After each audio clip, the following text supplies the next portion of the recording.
There are codes that only require 3 characters, like hypertension. Hypertension code, the simple or the basic hypertension code is I-10, and that's a complete code. But there are codes, especially if we're talking about injuries. Okay, injuries have are 7 characters long.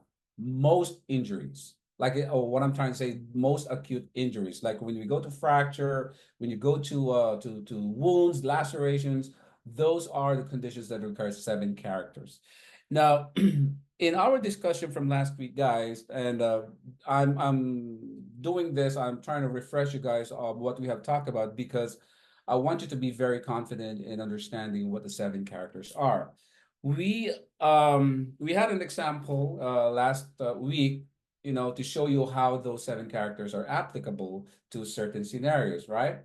Now, if the code requires a 7 character, and if the code for the condition that you found in the alphabetic index is not 6 character long, which means there are empty spaces in between, what do we do?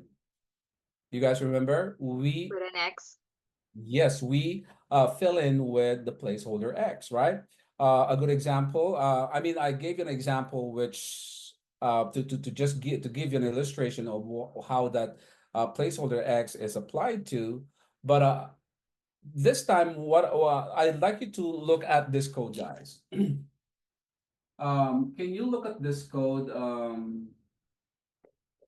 Go to fall, okay? And tell, oh, no, not the fall. I'd like you to go to this code, W19, and tell me, guys, what you see. Oh, hold on. Is that W19? Yes, W19. Let's go to our tabular and let's see what W19 is about, guys. Let's go to the tabular, to our book. Again, those that don't have book, just hang in there, guys. I will explain to you what we are talking about here. Okay, so W19 is about, let me see here, unspecified fault. Gian said it is unspecified fault. Okay. All right, W19 is unspecified fault. Now, if you notice, guys, again, there was a box, an icon right next to it, right? And it has a check and it says 7, right? Now, W19, guys, unspecified fault, after that W19, it becomes W20, right? So there's no more code following here, or there's no more subcategory code following W19. Now, what we do, because this code here requires a 7 character, what did we do from last week? So if this W19, there are going to be empty spaces before you're able to assign the 7 character, correct? And what we do with those empty spaces, we fill in with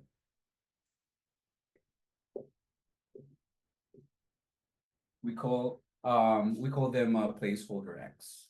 Yes, Gian, you are correct. My pens keep dropping. Anyway, so just to kind of like remind you of how important learning this concept of a 7 character and this placeholder X. Okay. All right. Any question, guys? Let me turn you now to our lesson discussion for tonight. Okay.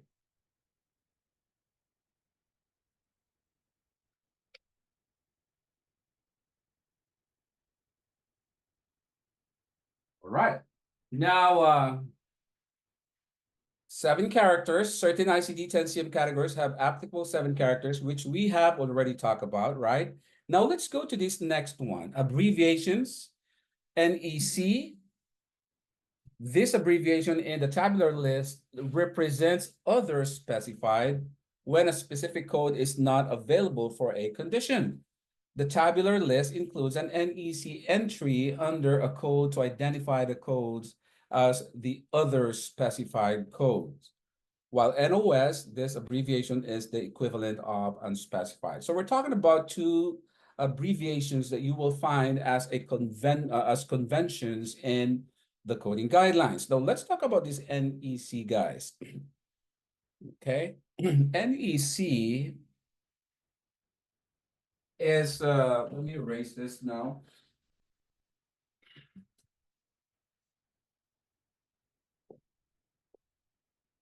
Not elsewhere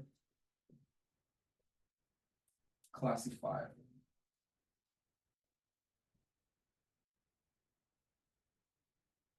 Okay, so not elsewhere classifiable. This term, not elsewhere classifiable, is a way to tell, to tell coders or give instruction to the coders that if a provider uses a specific language, sometimes doctors use certain language that do not automatically convert into a code. What do I mean by that? What I mean by that is that, there are doctors that document, conditions as they believe as, what the patient is having or patient is suffering from. But when you look for the code for that condition, you cannot find an exact match for a code. Let me give you an example, guys.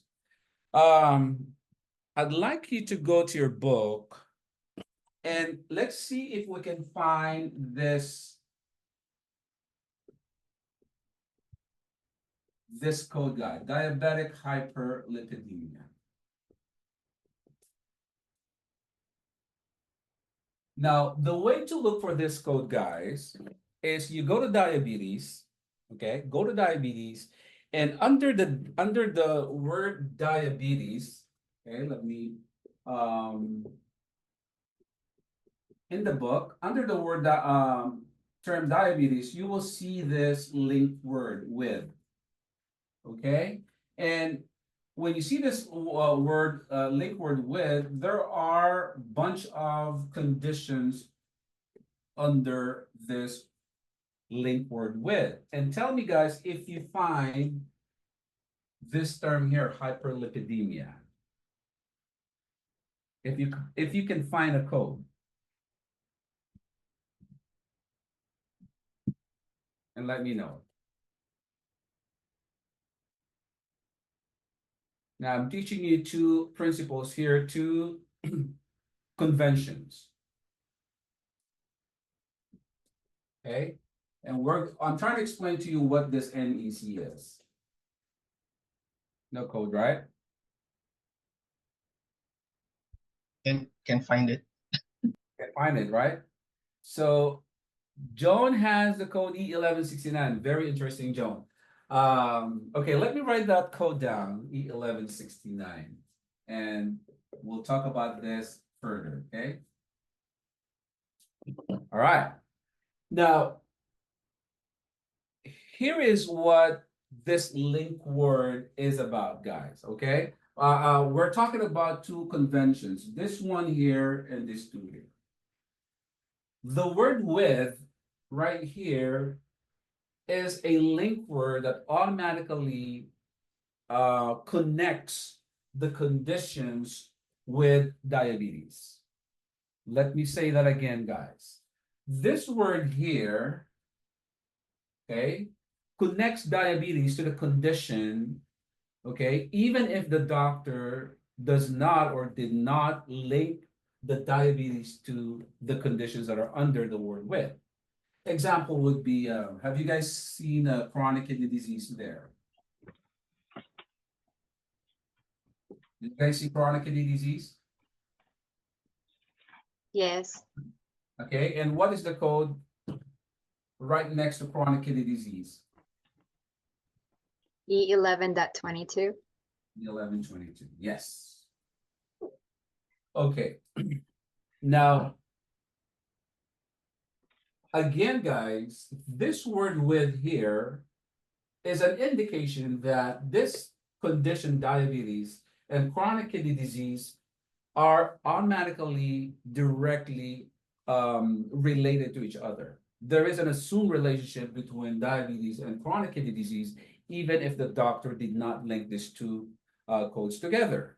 Okay. The reason being is that if and it's an accepted knowledge, okay? It's a known knowledge that the diabetes, guys, impacts a lot of many in our body systems. And renal system is one of them, nervous system, circulatory system, and chronic kidney disease, guys, is automatically connected to diabetes, even if there's no implicit statement from the provider that they are related to each other. Now, the reason why I'm explaining that to you is that this condition there, hyperlipidemia, is not somewhere here. You don't find it under diabetes. But if the provider says, hey, patient has diabetic hyperlipidemia, there's no other way around it. So the doctor said, I mean, you got to code it. So if you don't find the code for diabetic hyperlipidemia, and Joanne has the E1169, and very interestingly, that's a correct code, but let's find out how did Joanne actually arrive to E1169. Here is how this E1169 was established, okay? We're gonna go now, look at this NEC here. Somewhere in under the word diabetes, you will find diabetes with complications. Do you guys see that? Somewhere there, under the word diabetes, you will find complications, right? And after you find complications, you will see the word specified.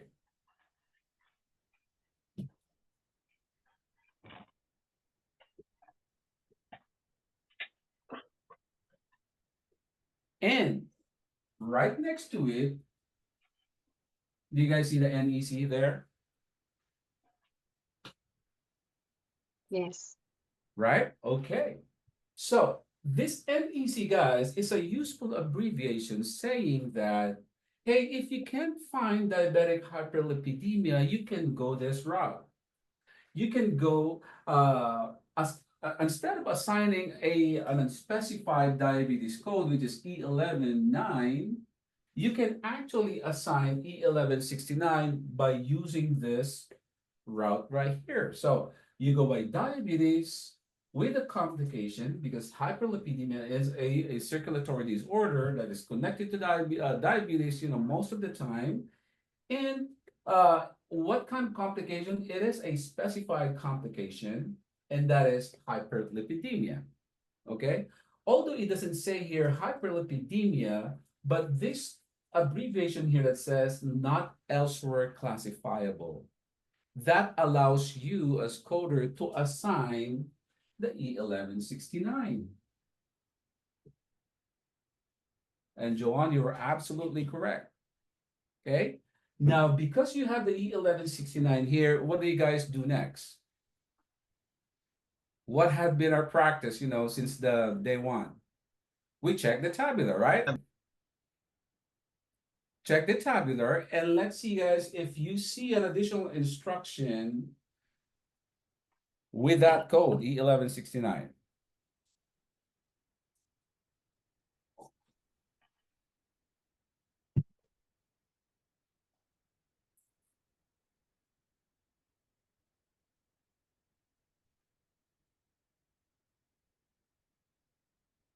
What does it say?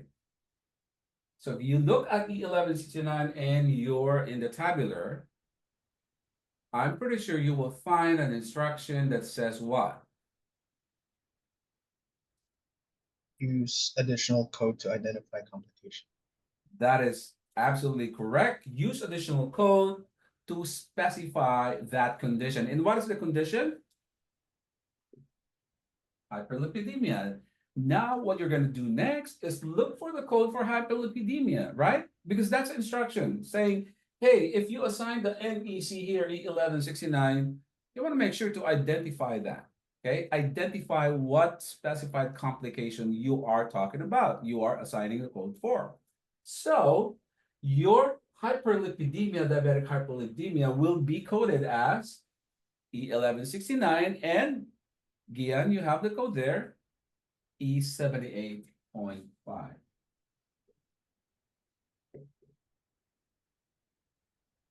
Any question, guys?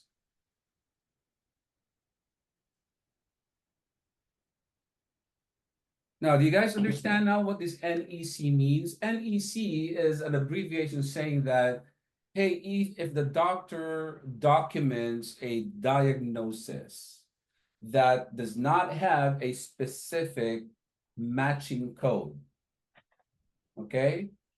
Because doctors sometimes will insist that, okay, this is the condition. I want that condition to stay in the document. But if you can't find a specific the matching code for that, you can go this way right here. Okay, you can go like whatever that condition, and then under the sub entry, you look for that specified condition. And most of the time, if you look for the specified condition, like this one specified, most of the time you will see this NEC, not elsewhere classifiable. Every time, guys, every goal in assigning code is to get to the highest specificity of the condition. That's every coder's goal. Okay. If we can avoid assigning unspecified code, that is awesome, right? But if we cannot find, like I said, if after we have exhausted all our resources, our time looking for the code, and we cannot arrive to the specified code, we can do this. Instead of assigning, unspecified code, we can actually do this. So Gian says, so we code diabetic hyperlipidemia as E1169 and E78.5. Absolutely correct. This is your code for this one right here. Everybody gets that now?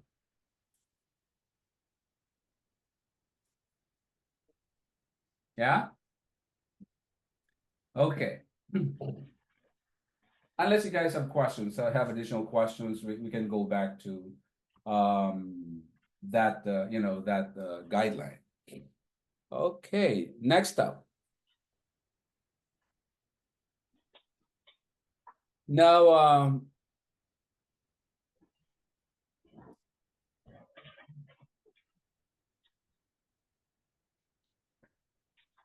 the other abbreviation, guys, is NOS. This abbreviation is equivalent to unspecified, which means that, unspecified is unspecified.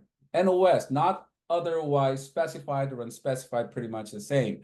There are codes that you will find this abbreviation, not NOS, meaning that if you see that NOS, that means it's already, you already hit the wall.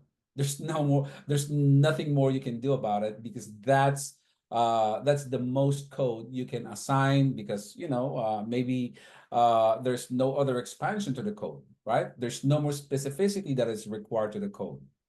Okay, so Arthur is asking, do we put together both codes in reporting this? Yes, absolutely correct, Arthur. When you're assigning diabetic hyperlipidemia, it requires two codes, right? Because the way we did it is we look for diabetes with, we cannot find hyperlipidemia, but what we did is diabetes with complications and specified, what is that complication? Specified NEC, we got this E1169. Then we went to E1169, there is an additional instruction that says you got to assign the specific code for that complication, which is hyperlipidemia. And that gives us that instruction, and the next thing you need to do is look for the code for hyperlipidemia. Okay, so this is the complete code for this condition right here. There are diabetic conditions, guys, that don't require multiple codes, and you will find that out, in a little bit. Okay. All right, so let's continue.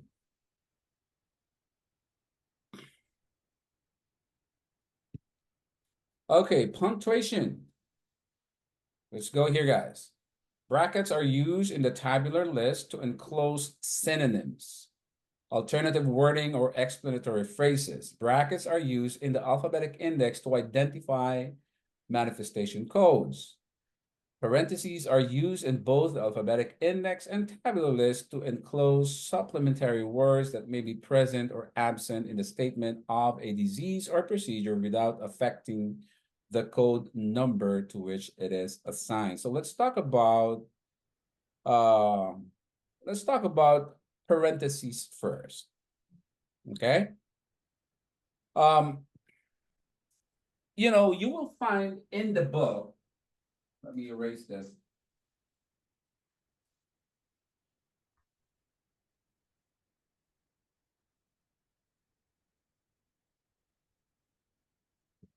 You know, Sherry, for other disease with NEC, will it always be under complications? Not always, Sherry. Not all NEC are under complications. You know, depending on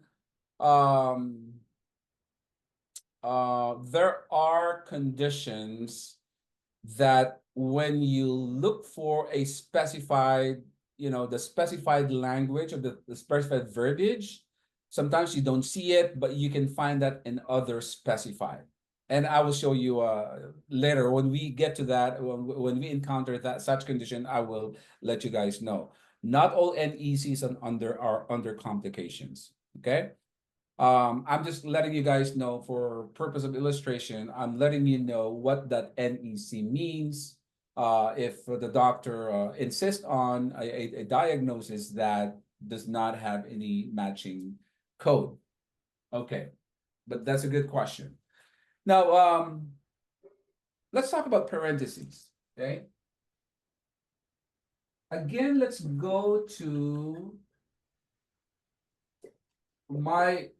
this is one of my favorite examples, diabetes in your alphabetic index book, guys. Let me see if I have that example. Oh, let's go Parkinson's. Not that this time. Let's use Parkinsonism, which I am showing you here now in my slide right here.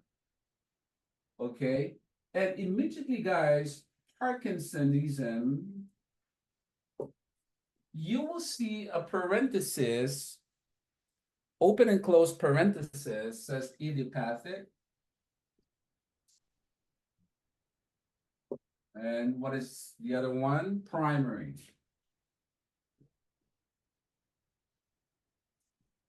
Okay. So what does the guideline say? What does the convention say? Parentheses are used in both alphabetic index and tabular list to enclose supplementary words that may be present or absent in the statement of a disease or procedure without affecting the code number to which it is assigned. This means, guys, okay, this means that this word here inside the parenthesis, idiopathic and primary, they are called non-essential modifiers. Okay. Again, let me tell you guys, these words that are enclosed in the parentheses right here, the idiopathic and primary, they are called non-essential modifiers. Okay. And please remember these guys. This came out in one of those questions in the AHIMA exam. What are non-essential modifiers? Non-essential modifiers are terms, little words that are enclosed in parentheses that do not impact the code. They do not change or they do not affect the code, guys. Meaning that if the doctor uses in the documentation, say, hey, 78-year-old patient, okay, say for example, this is a doctor's document, has primary Parkinson's.